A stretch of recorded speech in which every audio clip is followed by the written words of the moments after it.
సరే, అలెగ్జాండర్ ప్రపంచాన్ని జయించడానికి వెళ్ళి ఎక్కడ రాజ్యాన్ని జయిస్తూ వెళ్తూ దగ్గరగా మన భారతదేశం దగ్గరగా వచ్చాడు.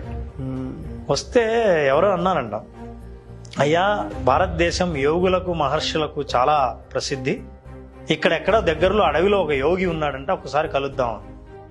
అలెగ్జాండర్కు కాస్త జ్ఞానం మీద నమ్మకం ఉండడం కొంతమంది, ఎందుకంటే అలెగ్జాండర్కి ఫిలాసఫర్స్ కూడా ఉండేవాళ్ళు. సో ఒకసారి యోగిని కలుద్దామని వెళ్ళాడు.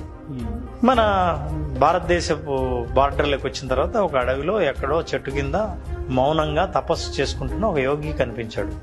సో అక్కడికి వెళ్ళాడు అలెగ్జాండర్ వెళ్ళి ఆయన ధ్యాన ముద్రలో ఉన్నాడు, ధ్యానం చేసుకుంటున్నాడు. చాలా ఓపిక్గా ఎదురు చూశాడు. ఓపిక్గా ఎదురు చూస్తే తర్వాత ఎప్పుడో ఆయన కళ్ళు తెరిచాడు.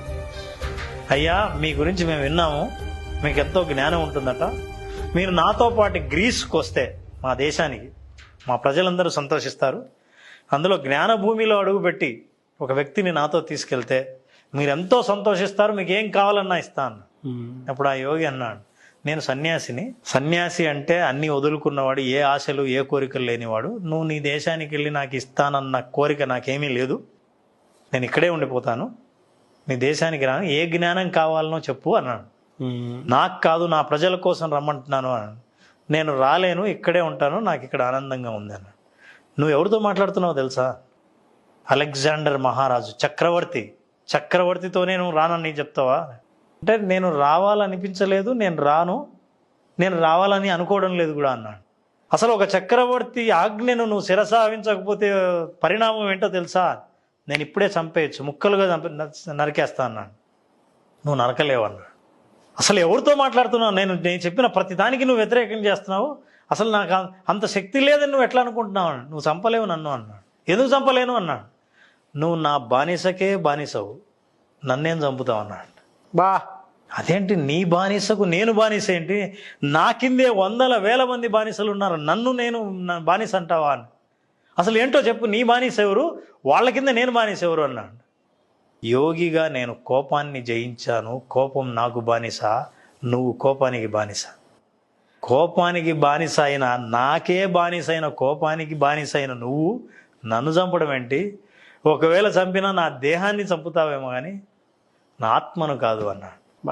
ఈ జ్ఞానం ఆయనతో మాట్లాడినది చరిత్రలో నిలిచిపోయింది. వాట్ ఎ పవర్ఫుల్ ఎగ్జాంపుల్ అండి.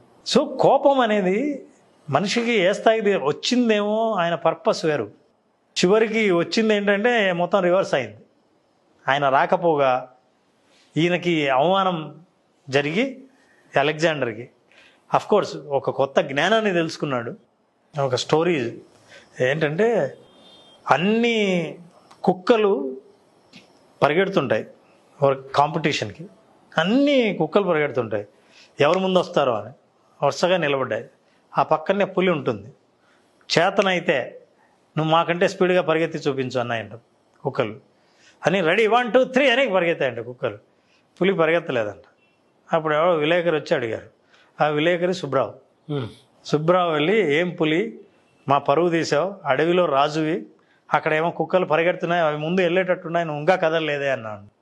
నాకెవరితో పోటీ పడాలో బాగా తెలుసు, నేను పోటీ పడాల్సింది వీటితో కాదు. కాబట్టి కోపం ఎక్కడ రావాలో మీకు తెలియాలంటే, ఎక్కడ పడితే అక్కడ కోపం వస్తే మీరు ఇలాగే తయారవుతారు. వాల్యూ ఉండదండి. First very good comparison. చాలామందికి ఒక్క లైన్ చాలు. ఈ భ్రమల నుంచి బయటపడితే కోపాన్ని మనం అర్థం చేసుకోవచ్చు. మనం మళ్ళీ కలిసినప్పుడు అసలు కోపం అంటే ఏంటి, ఎందుకు వస్తుందో మాట్లాడుకోవచ్చు. డెఫినెట్గా sir. Thank you so much Ram గారు.